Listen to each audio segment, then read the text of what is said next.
நீங்க எப்பயாச்சும் கவனிச்சிருக்கீங்களா? யாரு அதிகமா கஷ்டப்பட்டு உழைக்கிறாங்களோ அவங்க தான் கம்மியா சம்பாதிக்கிறாங்க. ஒரு கூலி ஆள் காலையில 6 மணிக்கு எந்திரிச்சு வேலைக்கு போறான்.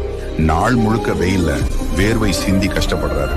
அப்புறம் சாயங்காலம் 500 ரூபாய் வாங்கிட்டு வீட்டுக்கு வந்துடுறாரு.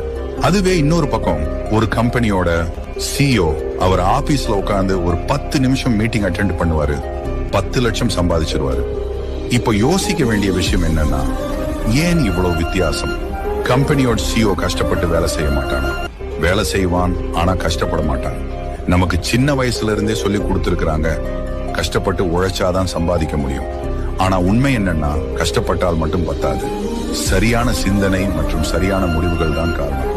சும்மா உழைச்சா பணக்காரன் ஆகலன்னா இங்க கூலி வேலை செய்யறவன் தான் உலகத்திலேயே பணக்காரனா இருந்திருப்பான்.